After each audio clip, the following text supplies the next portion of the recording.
Hello, movie freaks, and welcome to Shelved. I am your host, Jeremy Meyer. Alright, now that the introduction is out of the way, let's get into it. I grew up a huge comic book fan. Now, I wasn't able to have a lot of comics as a kid just because I didn't have access. There were no real comic book stores around me. So the few that I had were like my Bibles. Like, I mostly relied on the cartoons and the action figures or movies that were out at the time. Now, I was a huge Batman fan because of the animated series, but there was one hero that stood above all for me, and that was Spider-Man. The only comics I really owned as a kid were Spider-Man. I remember getting a ton of Spider-Man toys for my birthday and Christmas, and I watched the Fox Spider-Man cartoon constantly. I still have the DVDs and check in on that from time to time. That show holds up, surprisingly. Well, in 2002, we got our first live-action Spider-Man movie, and it basically changed everything. It broke box office records, and along with the X-Men, changed the way superhero movies were made. Well, one thing that a lot of people might not know is that scripts for Spider-Man movies have been kicking around since the 80s. Now, there is a Spider-Man script from 1985 that we will be covering closer to the release of Spider-Man Homecoming, but for this episode, we are covering a different version from the 90s. So in the 80s, Canon Films held the rights to Spider-Man. Canon Films best being known for putting out all the Chuck Norris films of the 80s, all the B-movie Chuck Norris films. Well, after Canon went out of business, the rights transferred to Carlco, who is best known for movies like Terminator 2, Total Recall, Basic Instinct, and they quickly tapped James Cameron to write and direct. Now, I cover the rest of the story in the episode, so I'm not going to really go into it here. But the quick version is after Cameron was off the project, another writer, David Cope, took over and turned in a draft in 1993. This draft would eventually become the Spider-Man movie that we know today, but this was an early draft, and even though it's similar, there's a lot of differences. Well, I brought back my guest from the first episode, Eric Zisselman, to sit down with me and discuss the Cameron treatment and the Cope rewrite. I hope you guys enjoy this episode as much as I enjoyed recording it, so without further ado, let's talk Spider-Man from 1993.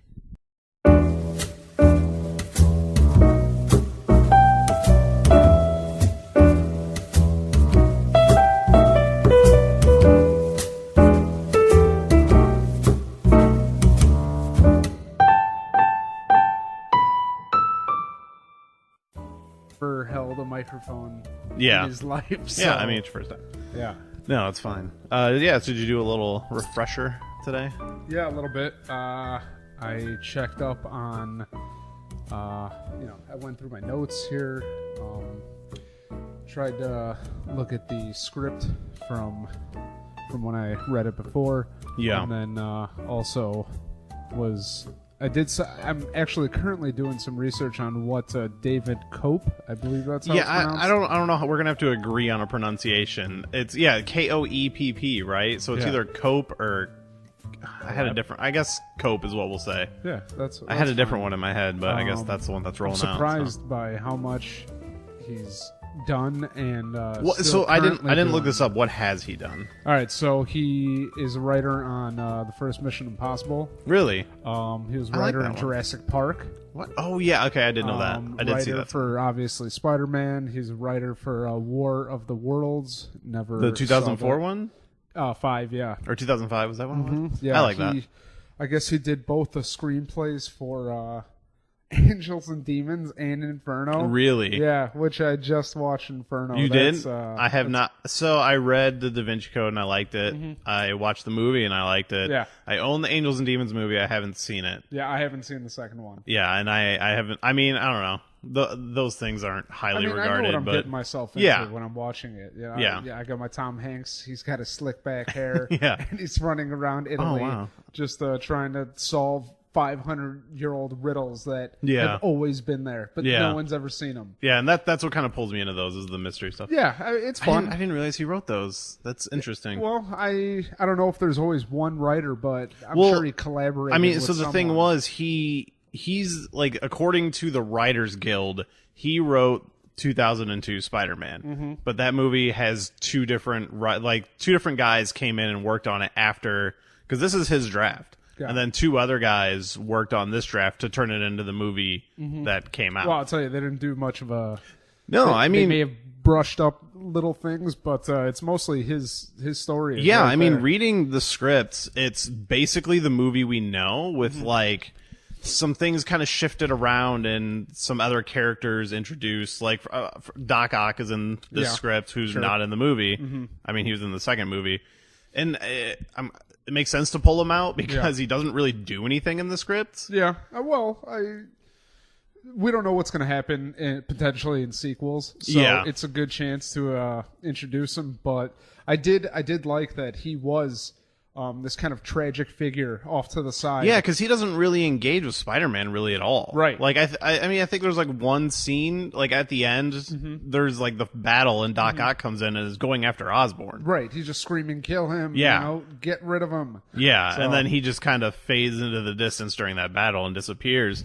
But I mean, going back to the beginning, he gets introduced and the accident happens that gives them both their situations where Osborn gets his powers from gas that apparently is X-ray gas. Yeah, I mean, the writing in it is it makes it feel very animated, the scene with I guess the green gas that's literally crawling and then like grabs onto both the Doctor and Norman. So It is interesting, they in the Sam Raimi version, clearly there is no Doc Ock, and we do have our Willem Dafoe who's strapped up. Yeah. But I did think that Cope's version would have been pretty cool because it did seem pretty action packed from what I read. Yeah, so I guess we should say that we were originally going to cover Cameron's script, and then I found out that wasn't really a full script. It was just a treatment. Yeah. And it's only like I think it's like 80 pages or something like that,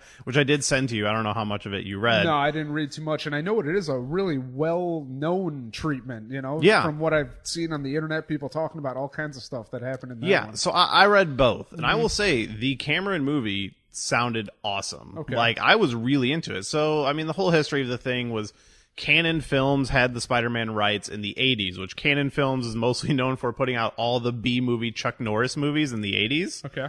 And they were kind of holding on to the rights for a long time until they went out of business because that's a whole situation. And then the company that put out Terminator 2, it's like Carolco Productions. Okay. They picked up the rights, and that's when Cameron came on. So there is an 84 or 85 script for Spider-Man that will be covered in a future episode, because I'm sure that one's very different. I don't know much about that one, but that was the one that Canon Films had. So it's got to feel very cartoony if it's. Oh, I'm sure, especially coming from the caliber of studio that they were. But yeah. So then Cameron was brought on. He turned in a treatment, and then that treatment was kind of filtered through the system a little bit until Columbia Pictures eventually. Carolco, I'm trying to remember the name of it. Carolco went out of business because they put out movies like Terminator 2, Total Recall, Basic Instinct, but then they put out Cutthroat Island and Showgirls, which are two of the biggest bombs of all time. Cutthroat Island? Never heard of that. It's one of the biggest movie bombs of all time. All right. I think it's Cutthroat Island. Yeah, so that put them out of business, and then the rights ended up going to Columbia Pictures, which is basically Sony, owned by Sony.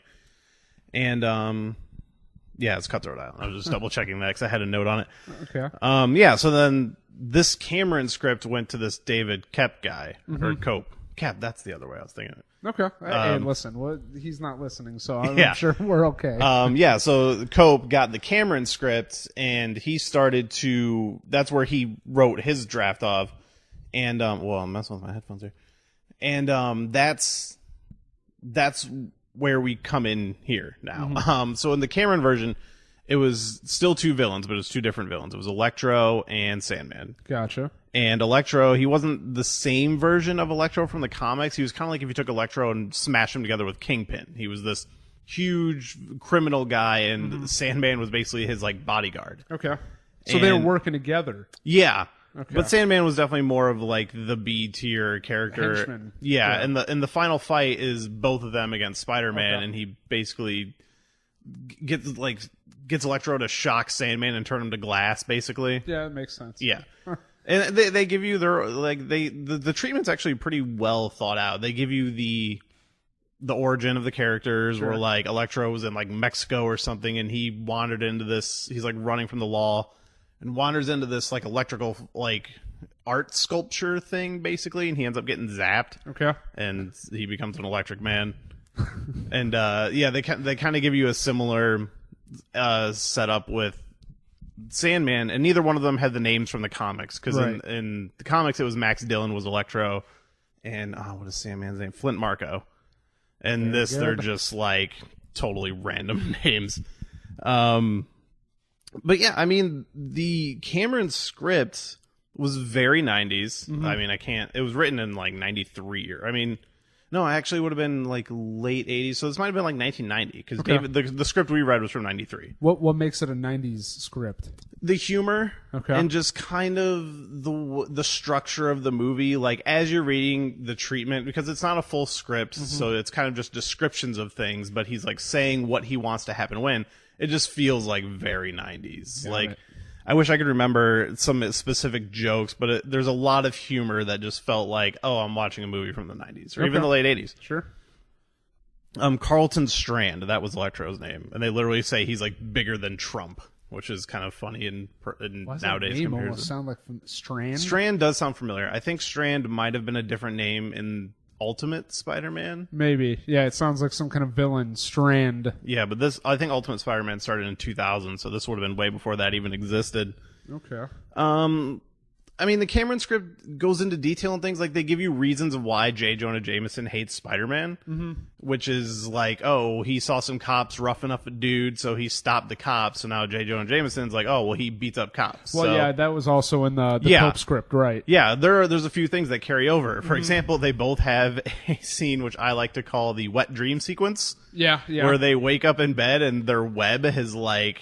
They've shot web all over it, and the way it's described in both scripts sounds very much like a wet dream to me. Yeah, I mean, it sounded like he was in a cocoon almost and all this webbing is coming out of like a millimeter like slit almost on his wrist. Yeah. And good Lord, I couldn't imagine that evening, him asleep and it's just engulfing him, and he's, I mean, clearly he's in his, he's clearly transforming that evening. Yeah, but the transformation scene in the Cameron one is also very similar to the final movie that we got. Totally, and when you had the DNA structures moving into one another. And, I mean, there's some dialogue that carries over word for word. I mean, as little dialogue as they show you in the treatment. But, just the things that carry over are kind of fun. Like, Cameron's the one that introduced the web spinning thing being part of his body. Right. Because in the comics, it was always something he made. Right. But the web shooters are in both scripts, but it's a little different. In the Cameron script, he makes them just for show, so people don't think that this is part of his body and he's some sort of freak or monster or whatever. And in the David Cope script, it's David, right? Yeah. For some reason, I'm just blanking. David. I'm looking. It's a very late work night when we're doing this. Sure. So, the web shooters serve a purpose where it's like when he's shooting the web, he can't direct it, and so basically he creates it to like direct it. And I like that. I like that addition. I thought the way they describe it in the Cameron script is literally like something comes out of his wrist, and it almost sounds a little body horror. And I didn't really like that. I like it way better the way it turned out in the movie and the way the David Koepp script kind of describes it. Yeah, no, I completely agree with you. I mean, it sounded like they were, making something that almost funneled his web that came out of his wrist into, I don't know, you could almost look at it as like a toilet paper roll. Yeah. That would, ankle it into it's a like certain if you place. put the nozzle of like a silly string container on your wrist. Sriracha bottle. Yeah. Goes right in there. And in the Cameron script, he talks about like dissecting wristwatches and like putting a little thing, and it's just for show. Yeah, I thought that was pretty cool. I mean, they're also, not shying away, showing that, Peter is a fucking genius. Yeah. He's which is something I actually thought the Amazing Spider-Man movies did pretty well. Because, for one, they put the web launchers in there. I actually like those movies. About the new ones, Yeah, right? the Andrew Garfield movies. Okay. That was one thing I thought was lost in kind of the Sam Raimi movies, is like how smart he is. But I think Amazing Spider-Man and Amazing Spider-Man 2 handled that better. I always thought he was too pretty. Andrew Garfield? Yeah, I don't know.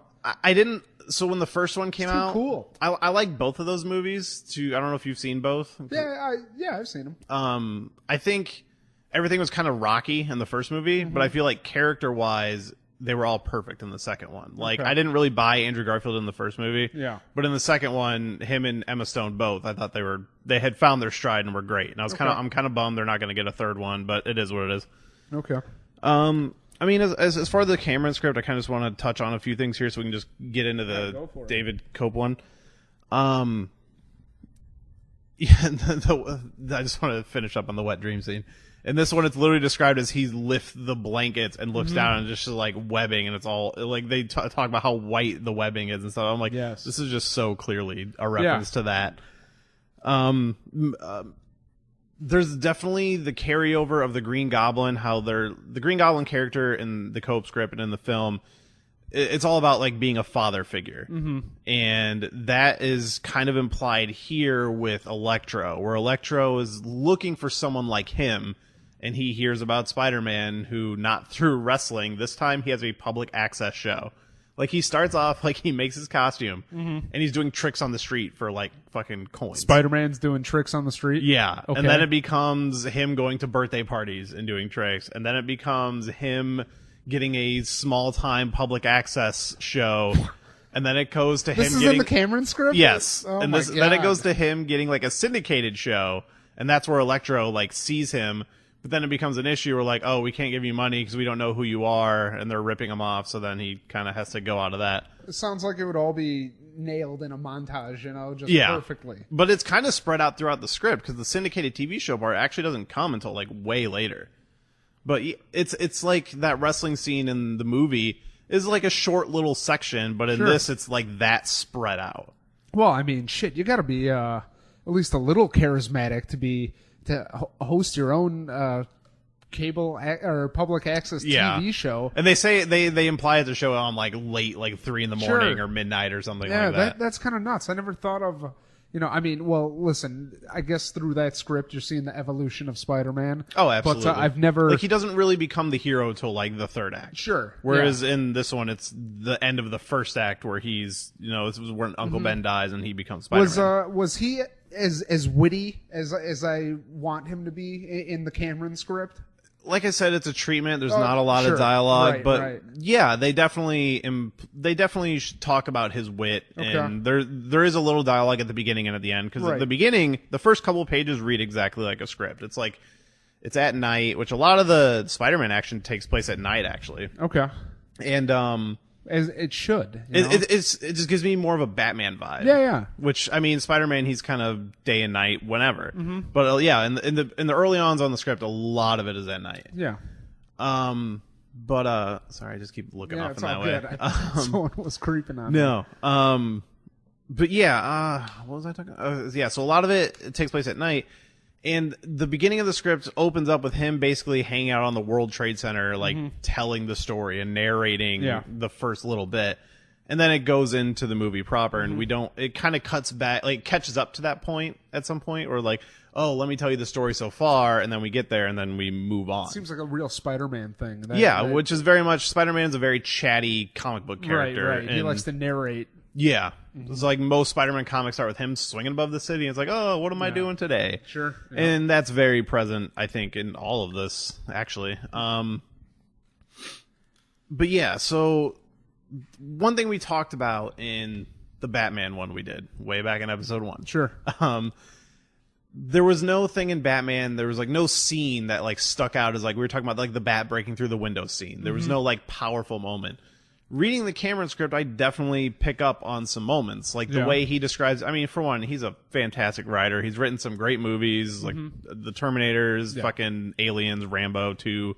Dude had some fucking chops. Yeah. Avatar, for Christ's sake. And yeah, there's definitely moments in this script that when you're reading it, you can picture like, oh, that would look really cool. Like, for example, the end, when he defeats Electro, they're fighting on top of the World Trade Center, and he starts falling in between the towers, and they talk about electricity bouncing on both towers, like kind Sounds of badass. creating a web as he falls. Yeah. And like, there's a lot of cool stuff like that. I mean, even when Electro's like born, they kind of really he goes into a lot of description about it. And there's tons of scenes in this that like would have been awesome. And there's like some cool action scenes. Like, I would have seen this Cameron script. No, totally. I would have. I should have read into it. I'll tell you some other things. I don't know if we want to jump to it right now, but I do feel like that I don't know if it came out in the Cameron script, but was the great power, with great power comes great responsibility. Was that kind of the same as it happened in the Raimi movie? Or it's been a little bit since the cope was different, very different. It was very chill. They're sitting on the front porch of Peter's house. It's not him bleeding in the street, right? And he's not. He's also not. Well, the bleeding in the street was after he got shot. Yeah, but it wasn't like Peter being like a little prick to his uncle. No. We're saying like you're becoming the man now that you're going to be for the rest of your life. And in the Raimi movie, it was like, I'm doing some things wrong. I get it. I'm going to figure it out. But in this one, he's like, you know what? You're right, Uncle Ben. And I have to I got to do something about this and become an amazing person.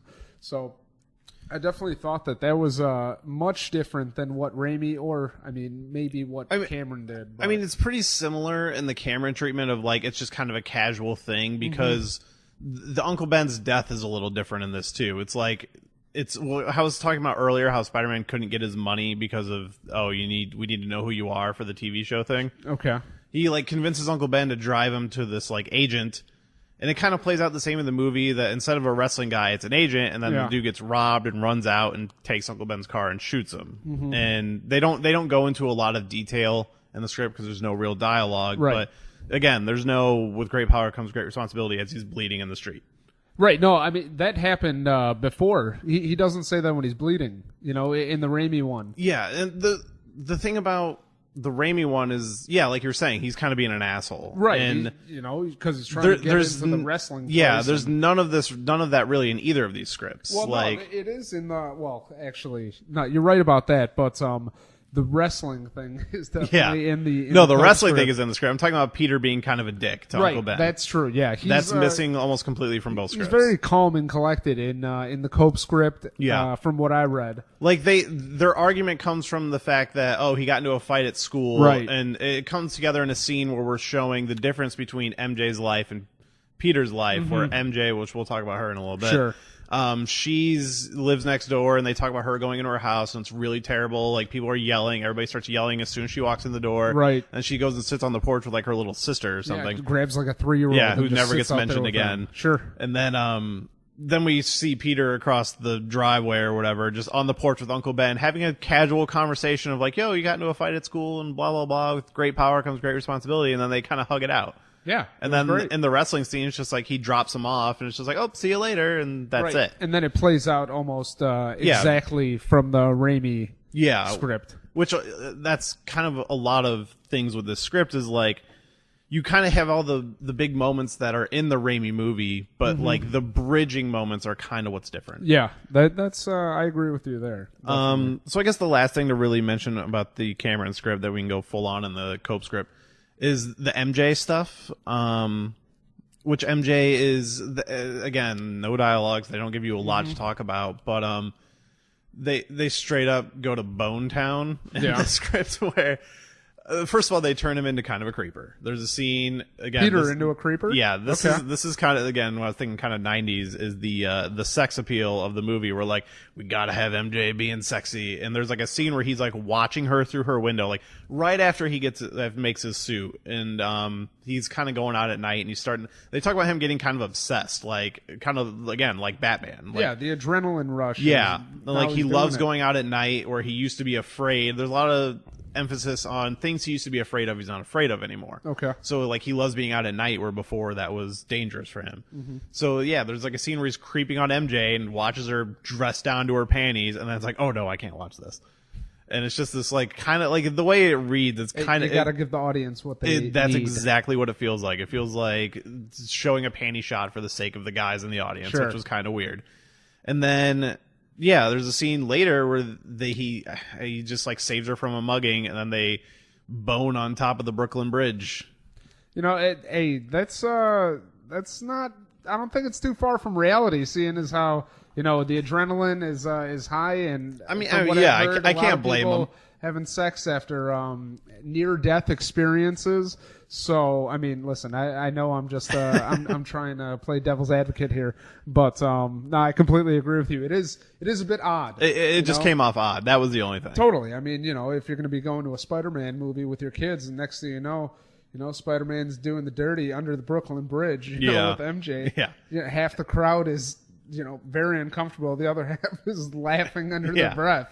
So I think that would be interesting. I don't know if it would stay. I'm sure Cameron would insist, but that's his movie. Yeah, and I mean the takeaway from reading the Cameron stuff is I would have watched that movie, and I think it would have been pretty cool. Like the technology wasn't there at the time; it would have had to have catch up, but I would have watched that movie. Yeah. But I mean, I am glad we got the Raimi one, which was basically based off this Cope script, which now we can go further in. Yep. Tell me about it. I want to start with the characters. Mm-hmm. Peter's basically Peter. He's as he's described. Peter's good. And Aunt May and Uncle Ben. They're pretty much as you remember from the Raimi movie. Absolutely. Osborn, Harry, and Norman are a little different. Mm-hmm. For one, we all know Harry Osborn, played by James Franco, kind of a pretty boy, and he became who he became. In the script, he's portrayed as kind of more of like, not like an ugly kid, but an awkward kid. Yeah. And he's, he has his money. And well, yeah, he's got the overbearing father, Yeah. That puts insane amount of pressure on him at all times. Yeah, which Norman in this is way more strict and way more of an asshole. Yeah, like, I think it gives him a little bit more character. Yeah, though. and I kind of like it a little better. Mm-hmm. I mean, Willem Dafoe did an amazing job, as he always does. Mm-hmm. But this Osborn is just way more ruthless. Yep. And it turns into the point where his whole goal is to just kill Harry. Whereas in the Raimi movies, you kind of get the sense that he's trying to protect both of them and both of their futures. And in this one, he's like trying to protect the future of his company by eliminating his son, who might one day run it into the ground. Yeah, he needs to make sure that his legacy is taken care of, and he's willing to kill his own son to ensure that everything goes smoothly. Yeah, I mean, so the script starts on the field trip, whereas in the movie we got a little bit of stuff before that. Yep. But the script just starts on the field trip with Peter getting beat up in an alleyway and saved by an MJ who is the coldest bitch I've ever read in a script. Yeah, she is cold, but I also think she's a little playful when he gets beat up and then she says, "You better get away from me." But she says it in a way that's like, of course, if you know what's good for you. Absolutely. I mean, she's been around Flash, her fucking... Honestly, like, as I was reading the script, I was like, I hope something bad happens to this character, because she kind of deserves it. Also, I noticed that, I guess Cope said that when she walked by... All right, we had a shot of Peter looking at her, like, sighing to himself. Yeah. And then she's walking by fucking Harry's town car, and she's looking at it, sighing to herself that... And I wrote in my fucking notes, fucking Gold Digger wants Harry's car. Oh, absolutely. In the first couple scenes. Yeah. I was like, get the fuck out of here. She's not genuine at all. No. She's a fucking asshole. Like, not until the point where... I guess it's when Aunt May gets hurt, does she actually start to be nice to Peter. Which is damn near the end of the movie. Yeah, she's pretty bitchy. Like, throughout the script, she's written in a way that I don't understand why this kid likes her at all. Right. Like, just because she's pretty? Like, well, I mean, she's lived across the street from him forever. Yeah, and I guess there is some dialogue talking about, like, how he knows her and, kind of like there is in the Raimi movies. Yeah, but, I mean, and she doesn't know a fucking thing about him. No. Yeah. Like, she barely even knows his name. There's so many references to how it's like, oh, yeah, who are you again? Even though they've met, like, 3 times in the script. Right, I live right next to you. Bitch. Just, man, she's written like such a bitch. Like, I couldn't believe it. No, I completely agree with you there. I'll tell you, with the Cope script, I was really excited to see what kind of powers they would be showing as he grew into Spider-Man. Yeah. I guess in the earlier part, and a couple parts I wrote down was let's see. We have to talk about the first scene of his like power usage. All right, you started off.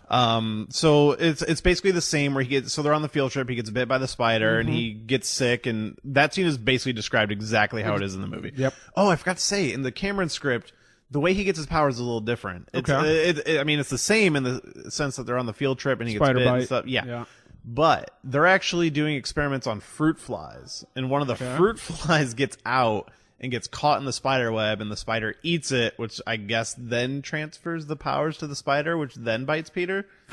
Why? It's there's no such point. an extra step that I didn't understand. There is no point to that. No, it's so ridiculous. Oh my god. I mean, just think of any other superhero. It's like, I don't even fucking know. Just some previous thing that happened. I don't know, like a bat. Fucking. It was just an extra step. It made no sense. There's no reason for it. Okay, I'm sorry. Yeah, no, that's fine. I totally forgot about the fruit fly thing. Wow. So yeah, Peter gets his powers pretty much the same in the movie. He has the dream with the DNA sequences flying together and spider dreams and stuff. And then I think he wakes up with the wet dream with the web, almost immediately. Yep. So like right away, the first thing we see is the web and the spinneret in his wrist or whatever. And then he goes outside for school, if I'm remembering this correctly, and he almost gets run over by something. Right. Wasn't he yelling to MJ? Yeah, so he sees MJ, and he's just like, yeah, fuck it, I'm going to talk to her today. Yeah. And he's like yelling for her as a garbage truck, I think, or a bus is coming around. Yeah, some big vehicle. And he jumps 20 feet up into the air, right in front of her, and sticks to a building. It, from her point of view, kind of looked, even though she somehow didn't see this guy just jump 20 feet in the air, it looks like a truck runs him over. And then she's just like, huh? Okay, whatever. And then just leaves. Yeah. I mean, she was shocked. Yeah. And then she's like, oh, well, whatever. They literally describe her being shocked as if she was about to see somebody get run over and then just brushes it off and leaves. And somehow doesn't see a guy sticking to a building. I assume that's where the directing and editing will come in. And then, I mean, he basically skips school, right? And then just goes and plays with his powers a little bit. Kind of like the scenes in the movie, but like with some slight changes. No, I threw in the, I like how the show is strength. How he's basically crushing steel pipes with his grip. Yeah, I really like they never talk about it. I mean, no, not really. Not that they have to, no. But it's exciting to just know that, or at least see on screen how strong this fucking guy is. Is there any real? I guess the demonstration of his strength in the movie is when he punches Flash and he goes flying. Right. Which I wrote down here that he better have fucking shattered his jaw because he had no idea how strong he was at the time. Yeah, he would have no way to hold him back. I mean, not to bring back. I remember that he after he woke up from his fucking cocoon nightmare. He came out. It said like with the body of a god. Yeah, which they do in the movie. Like he gets up and he's all ripped. Absolutely, yeah. I just thought I should big throw change. that in there. Yeah, a big change, exactly. Which is all dialogue straight into the movie. Absolutely, it was in the script. So it's always interesting now that I'm reading more scripts that I see how this used to be a movie and how easy it is for these scripts to get passed around. Yeah, and doesn't seem like too much work. I mean, listen, I'm not putting anything by these guys, but they don't have to mess around with too much of the script to make here's your fucking movie. It's always really interesting to read one that is a movie that has come out. Mm-hmm. Like the last one we looked at is a movie that never happened and probably will never happen. And this is one that it's a movie that came out and it's different, but there's a lot of stuff in there that's the same. It's fun to read ones like that. Prometheus is another one I would recommend. Yeah. What I can't wait to look at is Alien 3, which has like 4 different. That movie has a whole production history that's a problem, but that has like 4 different scripts that I can't wait to dig into. Okay, cool. But yeah, I did like the demonstration of powers, like the crushing of the pipes. Like you're right, there was nothing like that in the movie, and that it was more entertaining here. I also think he like catches a car at some point, like or something's about to fall over. 3 fucking story building just straight up. Yeah, it's there's some cool stuff that they talk about. I don't know if they in the Sam Raimi one they do discuss the different kinds of spiders that I guess go into the one genetic super spider. So that's cool that they don't really touch on it here. They're just like we're messing with them. Yeah, they with the lady that was given the tour. She just throws in jumping spider, fucking trapdoor spider stuff like that. So I always enjoy picking up on those little things, but I love it when the continuity is there. Yeah, I want to see trapdoor spider man. Yeah, that would doing be awesome. Some shit, So I mean the steel pipe. I'll have to settle for that, but one day, who knows? We'll could you imagine trapdoor Spider Man? Yeah, that's a fucking comic on its own right there. Yeah, that sounds like when they do the big cross. They did a Spider-Verse crossover where they had all these different Spider-Men from different universes, and my favorite alternate Spider-Man is Spider-Ham, who's it's a universe where everyone is a pig. Yeah. And it's fucking it makes Spider-Ham. perfect sense. It's amazing. I love it. Trapdoor Spider-Man would be awesome. He should have definitely broken Flash's jaw from what I saw. Yeah. And that fight scene pretty much plays out like in the movie. Yeah, exactly. It's kind of the whole spider sense thing. Mm-hmm. One thing I will say is like there's definitely some dialogue in here that's like, oh golly gee guys, like there's a little comic booky dialogue. When you were first reading it, you were mentioning somebody calls them what do they call Puny him? Parker. Puny Parker, Yeah, which that is was Flash. Definitely something from the comics, but it is always weird in a movie. And there was a few more moments between him and Uncle Ben where it was kind of reading like a 60s Leave It to Beaver sitcom, like, oh, we're the perfect family. And no, I agree with you. I did totally. I enjoyed how Uncle Ben was a avid wrestling fan. Yeah, that's pretty awesome. Yeah, they introduced the Bonesaw character because he's watching him on TV and he's like, "Hey Peter, come look at this guy!" Like that was like, as wrestling fans ourselves, no, that was absolutely. a little fun to read. Yeah, absolutely. I love knowing that there's some old guys out there. Yeah, and that are, that's something I pushing could their see kids. that they might have had in the original script and maybe even filmed, but cut for time because it makes sense for him to be into it. And it's interesting to note that like, oh, Uncle Ben, if he had been at home, could have been watching Peter in the wrestling ring. Yeah, I mean those are the good scenes when you walk by Uncle Ben is in Bonesaw's on TV and Uncle Ben's just like, yeah, get him, you motherfucker, yeah, Yeah, that's always fun. Yeah, to that see. was fun. I also, let's see what else we got here. No human spider references. I was a little upset with. Yeah, that, they literally just come up with Spider-Man like right out of the gate. Right. Yeah, that was that was probably all Ash, or what's his name? Bruce Campbell. Bruce Campbell, he probably threw his own 2 cents. I mean, you can in there. definitely feel like when you read this script that Sam Raimi could have looked at it and been like, "Oh, add my joke here, my joke here." Yeah, like good, it definitely reads that way. That's good. And he definitely seems like a guy a director who will let people improv. Mm-hmm. And obviously, when you get Bruce Campbell in there, there's going to be some improv. Yeah. How'd you feel about Spider-Man and Uncle Ben's murderer? You know what I'm referring to? When he fucking puts the web on him and throws him out the window, and the guy's falling to his fucking demise. Yeah, and then he saves him. He's like, I can't do it. Yeah, I can't kill. I thought it was a little much. Yeah, I like the way surprising though. Yeah, I like the way it played out in the real movie. Like that's kind of how. Like, I mean, if the guy had to die or whatever, I don't think he died. Right? I mean, he in tripped over the pipe. He and fell and he died. Okay. And in this one, he doesn't die. Right? They end up arresting him. Fucking. I guess he just ties him to the web and he's out of there. And so in the Cameron one as well, he catches the guy and like webs him up or ropes him up or something and basically brings him to the police and throws him on a car, and they're more interested in trying to arrest Spider-Man than taking care of this criminal, and so that like frustrates him and he ends up leaving. Well, vigilantes they sell more papers than your 2-bit run-of-the-mill fucking muggers. That's why Jonah probably hates his ass. He keeps fucking sticking all these terrible headlines on newspapers. People are going to fucking buy them. Boom.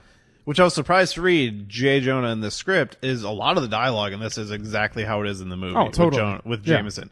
But I like the way he's a little more spread out. Like they do add a lot more. Like when he's looking for pictures of Spider-Man, it's a lot of cut to scene in the newsroom where he's talking about pictures, cut to Spider-Man doing something and somebody snapping like a shitty picture, cut back to the newsroom and Jonah's like, this is terrible, cut back to Spider-Man, and they kind of do a little back and forth for a little while until it comes out like, hey, offer money for pictures. No, I thought, and that's great that they stuck with the continuity of him being a photographer. Yeah. So I definitely like seeing that kind of stuff. Let me ask you, when you read about Goblin, what kind of Goblin did you have in your mind? I mean, it was hard to separate what they were talking about from what I remember for the movie. Like, I know there was early concept art out there for the movie where they wanted to do an actual, like, they wanted to make him look like he was in the comics, but it just didn't work. And in this, they describe it as basically like a motorcycle helmet, and it kind of just, like, it was easier for me to just picture what was in the movie as I was reading it, just because, like, hey, they did that work, I'll just fill it in my head there. Because a lot of the encounters with the Goblin are just like they are in the movie. Except they don't have a lot of their talking scenes, like, which actually is interesting to note. So in this script, there's no scene where like the Goblin has him on a rooftop and they're like discussing stuff. That's actually in the Cameron script. Really? Yeah, but it's not in this one. So that was kind Once of again, interesting. it's nice to be Raimi in that situation. Yeah. Just being able to pull from wherever you want. Yeah, exactly. And I wonder if that was the case, or maybe they just fucking serendipitous happened to come up with the same idea. But I guess the inclusion of Doc Ock kind of would get in the way of some of those things because, like, oh, we got to make time for this other guy now. And I don't know. Yeah, I kind of just pictured the same thing. And they definitely in the script go into more detail about how his equipment works. But who's Doc's or the Goblin? Norman. Yeah.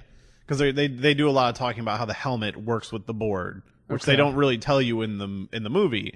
That like the glider and the helmet go hand in hand, and that's how you steer Yeah, it. it makes sense. But in the script, they're like, oh, when he moves his head or looks in ways, that's what directs the glider. I see. Yeah, I don't know why that. I guess that went over my head. I just never picked up on I mean, that. I guess in the movie, you're just supposed to not really think about it. Sure. Like, hey, it is what it is. No, I hear you, but I was reading the script, so Yeah. what the fuck was I reading? Yeah, I don't know. No, I agree, but you're saying it felt like he was wearing a motorcycle helmet. I know that it's not practical to have him wear like a kind of latex mask or something, but I would love to see that type of thing.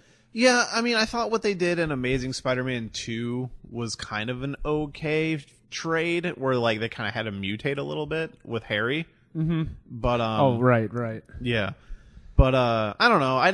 The Willem Dafoe thing never really bothered me. No, of course not. I'm just armchair quarterbacking over here. No, I would love to see that. I can't wait to see if Marvel does the character. I can't wait to see what they do with it, because they're staying more true to the look of the characters in the comics lately. Sure.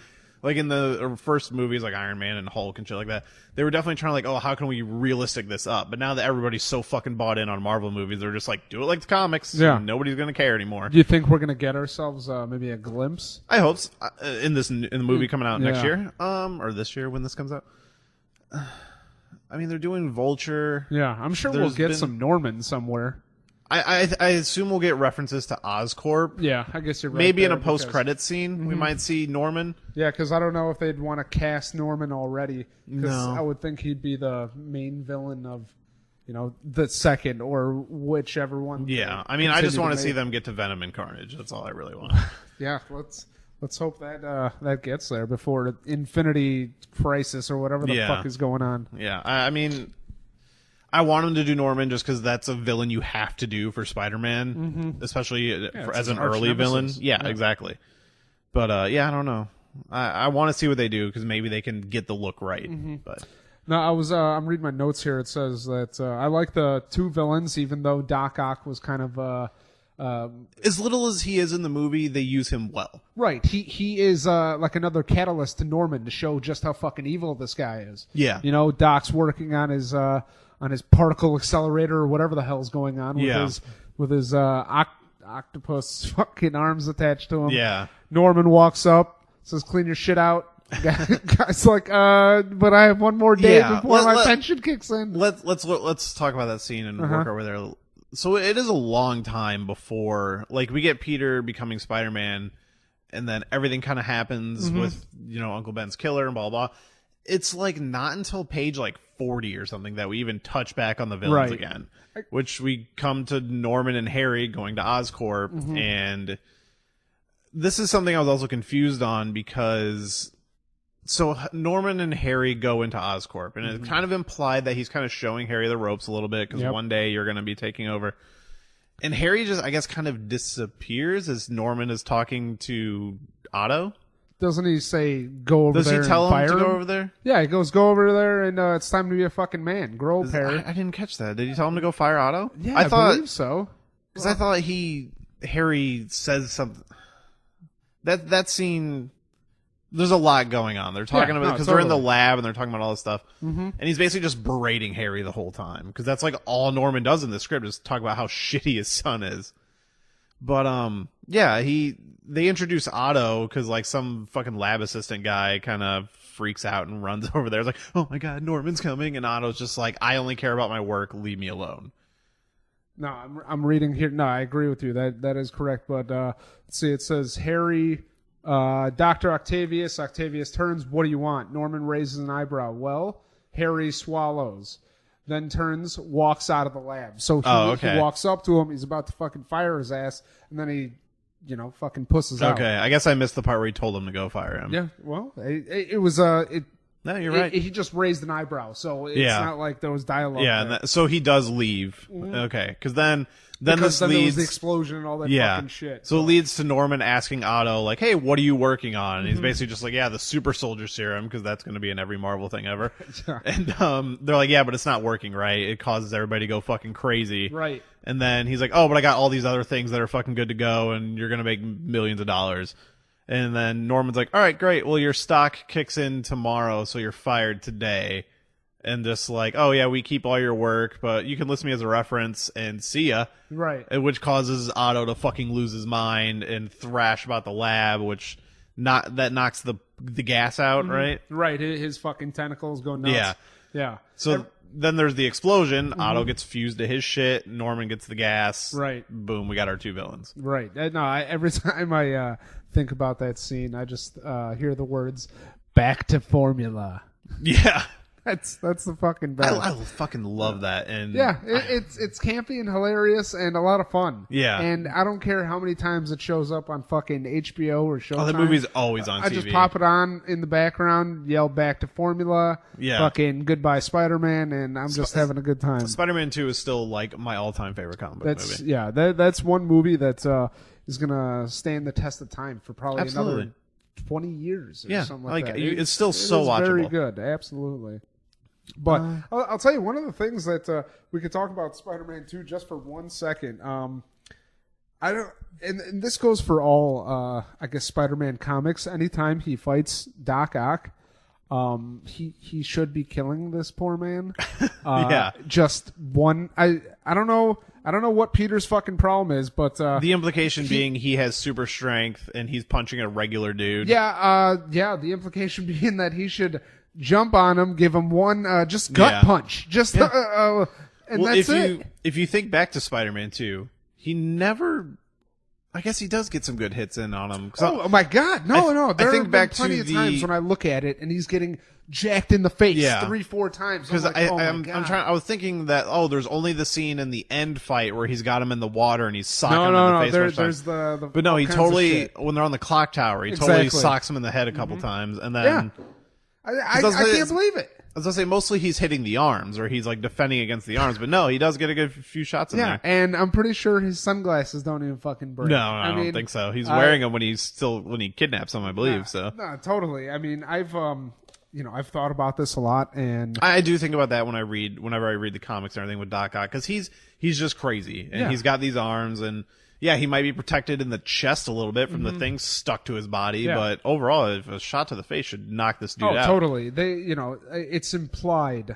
It's always implied that Peter is pulling his punches. Yeah. And, which is stupid. I mean, I guess that's one of those small things that I guess you dive a little bit deeper into Peter's character that, I don't know if he's being playful, but, some of these things he's allowing. Well, if you look at the movie, he respects Octavius. Oh, sure, yeah. Whereas in the comics, Octavius has always been kind of a psycho. Mm-hmm. Like, especially if you read Ultimate Spider-Man, like Octavius seems like a bad dude right from the beginning. Is that the one where he becomes Octavius, or no? That's a Superior Spider-Man, right? Yeah, that's Superior. Where technically, it's the end of Amazing Spider-Man, which is like the main Spider-Man run. Like issue 700 is Peter Parker. They somehow have swapped bodies, and Peter Parker dies, but gives Otto Octavius all of his memories, which turns him into a good guy. Right, and he's like, "I'm gonna be the best Spider-Man there ever was," and that's why he's Superior Spider-Man. And then eventually, Peter gets his body back, and then they started Amazing Spider-Man over again. And thank that's God. a whole fucking mess. I hear you. But yeah, Goblin. They definitely do some emphasis on him being crazy with a split personality in this one a little bit, because it's a lot of him talking to mirrors, and they describe it as like the goblin is like tearing out of his skin, and instead of in the movie he's like talking to the mask all the time, right? In this he's literally like talking to himself in mirrors and shit, and it's like, oh, the goblin's like coming out of his body. He's got one mirror scene in the other one where he turns around and then he's just talking to himself, right? Whereas in this it's described as like a creature like ripping out of his mouth or something. Like, that sounds pretty crazy. I mean, they definitely personified that gas. That, crawled and fucking. Yeah, they talk about it like hugging over his body and like seeping into him. And yeah, I mean, I don't know if that happens to everyone that experiences the super serum gas. They all turn into fucking goblins. But I mean, it's pretty cool. It definitely gives some interesting visuals, and I think that audiences would definitely be. To me, reading it, I wasn't a huge fan. I like in the movie how he's just talking to the helmet, and like they definitely keep the relationship of he's like fucking groveling to this thing, yeah. Like, because in the movie he's like crawling towards the helmet, like tell me what to do. Mm-hmm. But in this, it's more the goblin's like, yo, I'm going to tell you what we're going to fucking do. And Norman's like, no, I can't do that. Yeah. And he's like, nah, you're going to do it. Yeah. Because I'm going to make you do it. Yeah. Right. Kill your son.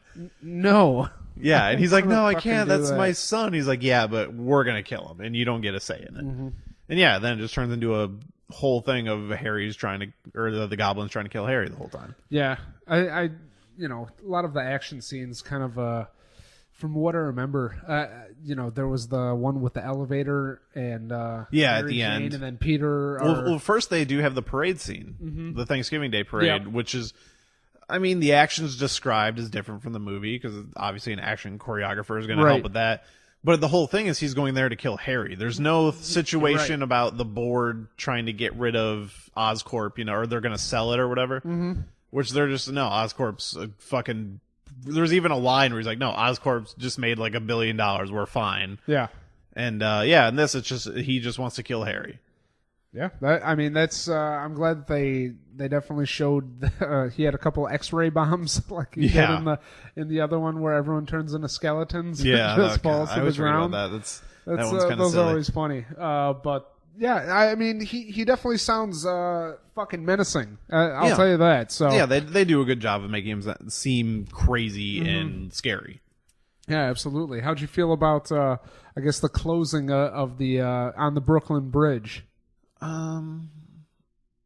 Like I expected more. Like I guess because I expected it to be similar to the scene in the movie. So like when it was happening, I was like, oh, I thought more was gonna happen, and then they kind of just move on from that. Yeah, it was a little bit deflating, and I think it moved a little quickly. But again, that's something that an action choreographer could. Yeah, and like when you think about that scene in the movie, it's pretty memorable. Like everybody remembers the bridge scene, which leads to the final fight. And this one, we're trying to think about it now. I don't even remember much about it. Yeah, I do remember that, out of nowhere, Otto is climbing up the Brooklyn Bridge. Yeah, he really just comes, like, he's gone for a long time. Yeah, I mean, again, that tragic character that all he wants to do is see Osborn die, and he's yelling for Peter to fucking kill him. Because I'm trying to remember. So there's the scene, the scene in the movie where the goblin busts into Jonah's office and is asking for Peter Parker. Right. This time it's Doc Ock.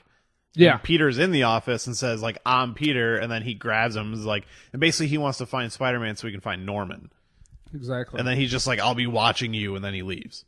Yeah, no, he seems like a nice guy. Yeah, right? Yeah, I mean, I actually thought it was going to turn into an action scene, and then he's just like, nah, you're right. good. Yeah, right. He's a civil guy. Yeah. That's the thing. He just wants Norman. Right. I want the guy who's fucking with my pension. And my work. Fused these fucking giant things to my body now. And that is the thing about Dr. Octopus, is he's always like, I am a monster, Yeah, he's very sad inside. Yeah. Yeah. And I don't know, that was interesting just to see how they just pulled this character out but kept the scenes and then just like switched some stuff around. Like, oh, now it's Goblin busting in the office. Yeah, that's always a fun comparison to the movie. I heard that Cameron wanted to go with Arnold Schwarzenegger for his Otto Octavius. Because at the time he was doing Spider-Man, he was doing True Lies. Okay. So him and Arnold fucking on top of the world. Yeah. Which True Lies is one of my favorite action comedies That's great. of all time. So I could have seen it. Yeah, I would have liked to. I mean, he also wanted Leonardo DiCaprio for Spider-Man, which I also could see. Right. Which this is like What's Eating Gilbert Grape, Leo DiCaprio. No, I'd be down with it. Yeah, because it was the same year. I do think he's a bit too pretty. DiCaprio, Garfield. I don't know. Peter was never like an ugly kid. He was just a nerdy kid. Right. No, they never describe him as being like, because even in Ultimate Spider-Man, he's like a cool looking kid, like the way they draw him and everything. But it's just like, oh, he's a nerd. No, and they never even established why he's a nerd other than that, like, oh, he's smart. He's not like a Star Wars nerd or anything. It's just like, oh, he does really good in school. Yeah, no, I hear you. I just, he can't be, I don't care if you're a nerd, he can't be good looking because then he's going to at least have some kind of interaction with females. I mean, the thing that bothered me more is how Andrew Garfield, he was a skateboarder in Amazing Spider-Man. That, to me, I was like, no, he's a nerd. He's not an athlete. Right. Like, that makes no sense. If anything, he should have, like, rulers made to be on the fucking skateboard. And, you know, everything should be level. Like, that would bother me more than, like, what he looks like, you know? I don't know. Yeah, I mean, nowadays, it's like I'm way too much of a stickler when I'm looking at the actual characters, maybe like the casting of it. I'm like, nope, I can't. I don't like this guy. I don't see it. Some people are like made for the roles, you know, Tony Stark, whatever. Oh yeah, absolutely. I do like the new Spider-Man. See, I'll say I'm still not sold on him. Okay. I thought Civil War was great. Like his look, yeah. I thought he looks good in the costume and everything.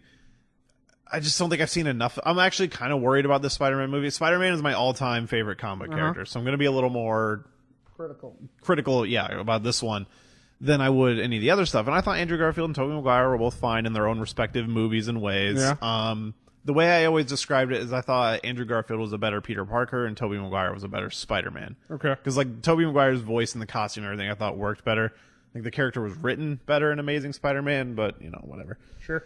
Tom Holland, I thought he was fine in Civil War, but I haven't seen enough of him to be like, yes, he is Spider-Man. Yeah, no, totally. Some of the things I'm hearing about the movie, I'm a little worried. The trailer, I think, is supposed to come out tonight as we're recording this. By the time this releases, everybody will have seen it 1,000 times, I'm sure. Mm-hmm. But because I think it comes out on like Fallon tonight or something. So hopefully they sell me on it, but I don't know. No, I don't know. I haven't heard too much about what's going to be happening in the trailer, but you know, I assume it's going to be good. I feel like they're definitely trying to go with a much more comic book type feel to the movie. Oh, absolutely. I mean, Marvel's definitely, like, to me, the current state of Marvel feels more like the comics than early Marvel universe. Oh, definitely. Like, I was talking to Chris the other day, like, Marvel Civil War feels like something right out of the pages, whereas, like, Iron Man definitely felt like more of a movie. Yeah. Yeah. Well, I mean, fuck. The original Iron Man was by far one of the best. Oh, absolutely. Anything Marvel's put out. So. Like, I would definitely put, like, Dark Knight, Spider-Man 2, and the first Iron Man as, like, my top 3 comic book movies. Okay. Not necessarily in that order. No, I hear you. Yeah. That's a very fair assessment. All right. So, how are we feeling about this? Oh, you know what? I don't know what we're doing. Before we change directions here, I did write down there was an interview with David Cope about what he would have wanted in a Spider-Man movie if it was made by him. I did not paraphrasing here. You're more prepared than I am. Well, listen, just a quick rundown here. Basically, what he wanted was 3 different kinds of Spider-Mans. What he would have wanted. Basically, like 3 different people or one Spider-Man? 3 different Spider-Man movies where one would have been the original Spider-Man, which would have been your basic Sam Raimi movie, big blockbuster hit. Yeah. Then he would have gone with an Amazing Spider-Man, which would have been smaller budget, $75 to $80 million by his fucking version. Well, I'm sure that first one was like 120 or something. The words that were used by him were a rougher, edgier, almost rated R type feel to it. For the Amazing Spider-Man. And then to top it off, he would have done a Spectacular Spider-Man, which would have been more for the kids because as of those previous 2, it looks like a small, or I guess a large chunk of the population isn't really into, I guess, the Amazing or the regular Spider-Man.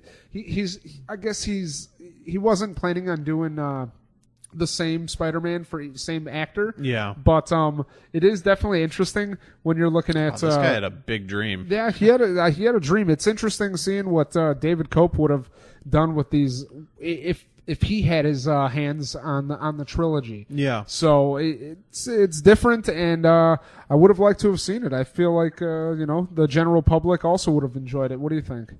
I don't know. To me, Spider-Man is never a character that should go rated R, but they've definitely, there was a Marvel Max series for a while, that's where like the Punisher thrived. Sure. Which was basically like R-rated comics, and they did do a Spider-Man run. I haven't read it, but I'm sure it's great. I mean, I would watch it just because I'll watch anything with Spider-Man. And I like the idea of having like Spider-Man, Amazing Spider-Man, Spectacular Spider-Man. Right. 'Cause that was what I liked about the movie, actually, is how they're like, oh, we're going to call this one Amazing Spider-Man. I thought that was the right move. Yeah. I don't know. I would be into it. Yeah. I would definitely check it out. I'd love to read a script for each one. I mean, not that Spider-Man really lends himself to a rated R type of product, but it definitely would have been pretty cool stuff. I mean, I think in the Amazing Spider-Man, that would have been something where you could introduce Carnage. Or a Venom or something like that, and really get some fucking dark shit going. Where obviously Spider-Man, Peter Parker is the light of the movie, where everything else is just so much fucking dark. Not to make it a Batman movie or anything, but see, that's the thing. I would never want my Spider-Man to be Batman. Of course. Yeah. And that was one thing that was kind of bugging me about the Cameron script, is how it's always like at night, and it sounded very Batman-like for a little while. But then again, Batman was the fucking standard for superhero movies back in the 80s, so it's hard to blame him. Because, I mean, this was early 90s. Batman came out in 88. Superman had kind of done its thing, but, I mean, Superman 3... the reception to that one kind of was killing it for a little while. That was with Richard Pryor. Yeah. Okay. Yeah, I never saw that movie. I just know that it's fucking laughable. I've seen, actually, so the podcast, How Did This Get Made? They did an episode on that, which made me look up the opening credits for Spider-Man 3. Fucking YouTube the opening credits for Spider-Man 3. Yeah. It's incredible. What are they for Spider-Man 3? I mean, sorry, for Superman 3. Okay, yeah. It's incredible. I'll check it out. It's amazing. All right. It makes me want to watch that movie. Also, that's where Superman fights another Superman. Like his of evil course version comes out of him. Bizarro Superman. It's just like an evil version comes out of him, and he goes around being drunk Superman, and then oh yeah, I remember parts of he's like Superman breaking bottles with peanuts in a bar or whatever. Yeah, it's amazing. Yeah, it's such a fucking bad movie, but that was around this time when this script was being tooled around. All right. So all right. It's hard to blame him for like doing anything similar to Batman. Yeah, so then I guess this must have been really ahead of its time, if we're looking at. It's amazing that we're reading a script from 1993 and it sounds almost identical to a movie that came out in 2001? 2000? I'll have to look that I think up. 2000 I always get these mixed up with like Star Wars in my head because I was like, I know Star Wars Episode 3 was 2004 and I always want to say Spider-Man 2 was 2002. Okay, well, once But yeah, Spider-Man you got 2 it. 2001. Was it? And I'm moving too slow Because here I with always get confused. Like, oh, Spider-Man 2 probably came out in 2004. Mm-hmm. But I can never remember. Yeah. Okay. Where is it? Give me some. But I mean, there's definitely like the script might be similar, but there is stuff missing. Like, there's no scene where they're fighting in a burning building, right? With Goblin and Spider-Man. But they do have instead of cutting his arm, he cuts his hand at the parade. Yep. And how I was talking earlier, where they mix up some scenes, the parade scene right after the parade scene is like the Thanksgiving scene. Mm-hmm. Which, fuck, now that I'm thinking about it. Oh no, I guess the Thanksgiving Day parade is on fucking Thanksgiving. Yeah, so.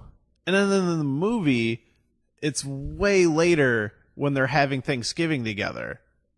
Really? I'm just fucking putting this together. So he tries to kill his son at the Thanksgiving Day parade. And then in the script, they immediately go to the Thanksgiving dinner. Right, and which makes sense. It's pretty much the same where he's on the ceiling and then the blood drips and he's gone.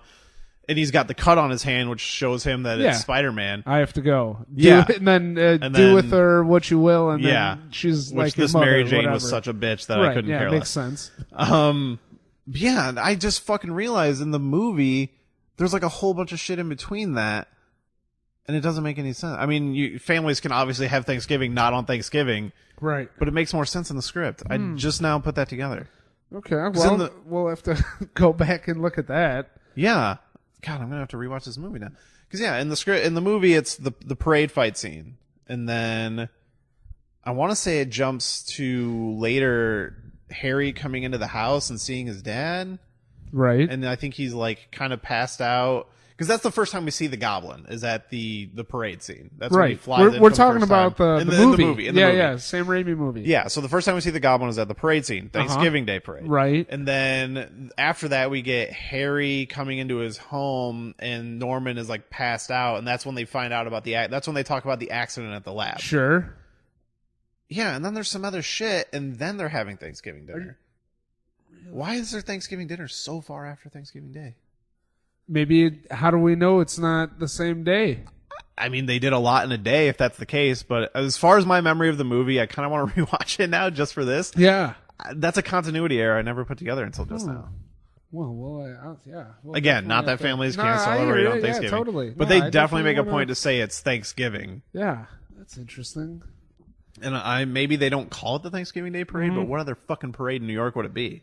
I don't know. I couldn't tell you. I don't... So it definitely makes more sense in the script. Yeah. Just put that together. That's an interesting find there, Jer. Yeah.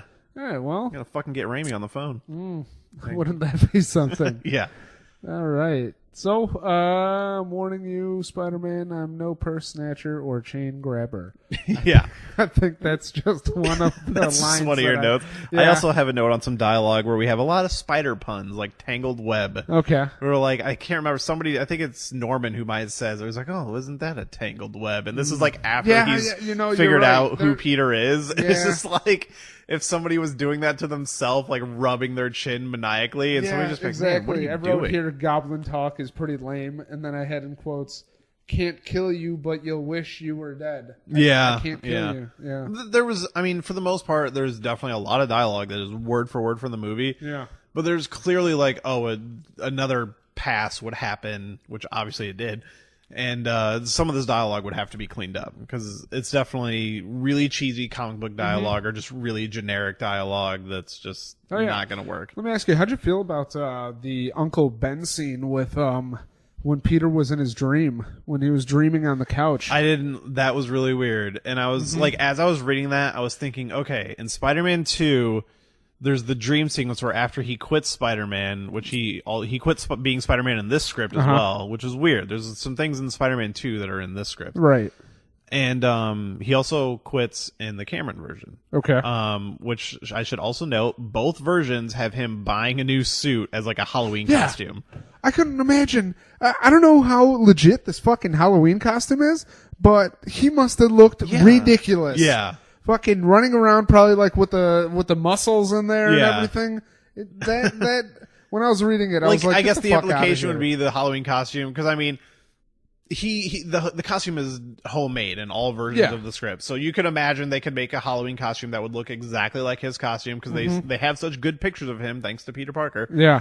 That you could imply. I mean, I guess in the movie it would have looked identical, but it's a fun, ridiculous little thing that suits a Spider-Man story, right? I mean, and I love that carried over from both versions. If that really happened though in the fucking movie, and he's wearing some hokey costume while at the end scene where he's fighting Doc Ock in some ridiculous fucking Halloween costume. I don't know. I mean, that reminds me of the old PlayStation game where there was a costume, the Amazing Bagman, which I think is from one of the comics, where it's like, oh, he didn't have his costume with him, so he put a paper bag over his head. Yeah.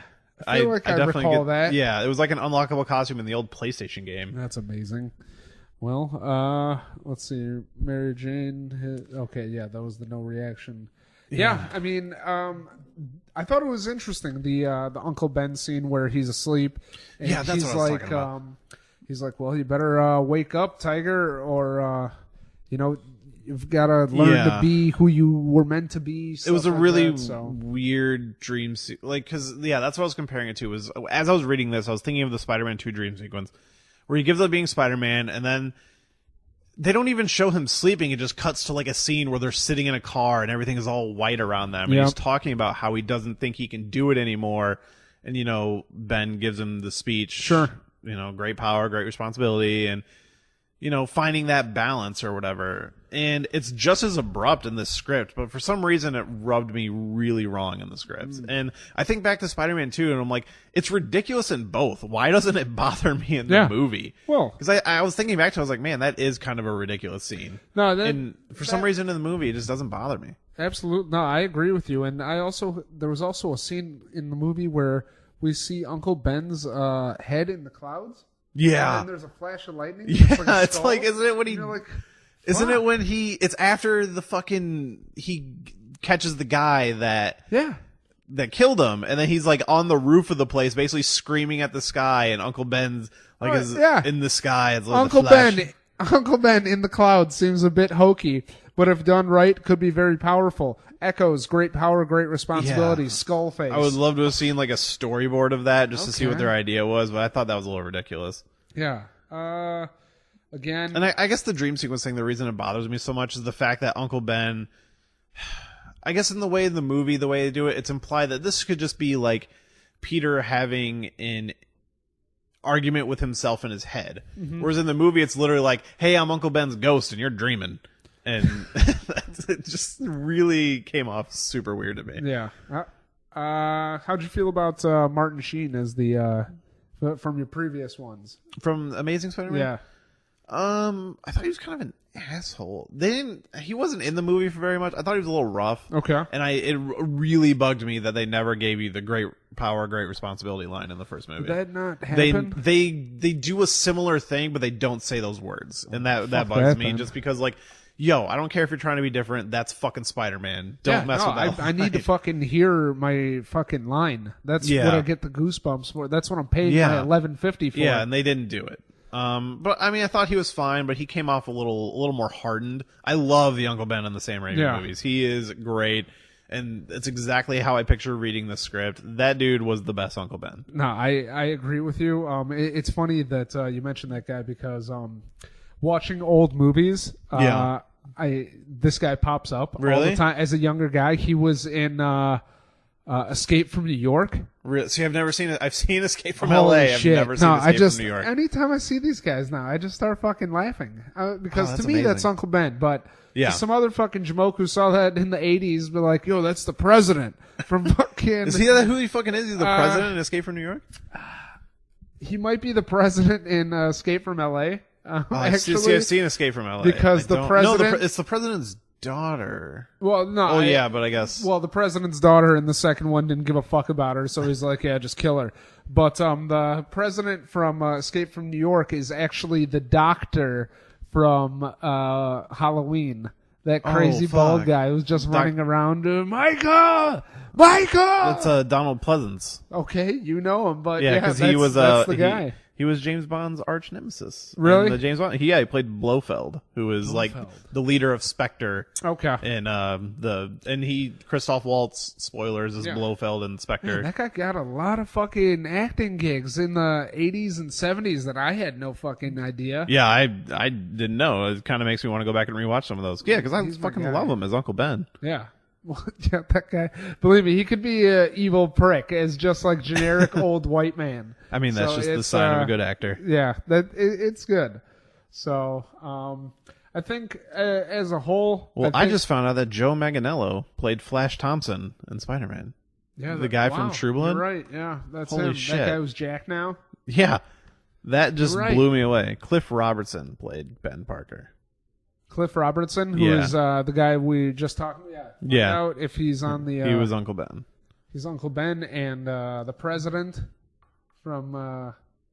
Please tell me he's the president. Oh, I'm not seeing it. I'm not like on his page. I'm kind of just looking at his more famous movies. Yeah, but he did a lot of old kind of looks like some spy and war movies and stuff. Oh, totally. So yeah, as a whole, I think the Cope movie would have been pretty interesting. I mean, it's pretty similar to what we got, so it's hard to argue. Yeah, I mean, that, again, I think it would have been great for general public. All you did was take the Raimi movie and take out a couple scenes. Would have been interesting to see Tobey Maguire covered in his own jizz. He was in Escape from L.A., and he was the president. There we go. That's amazing.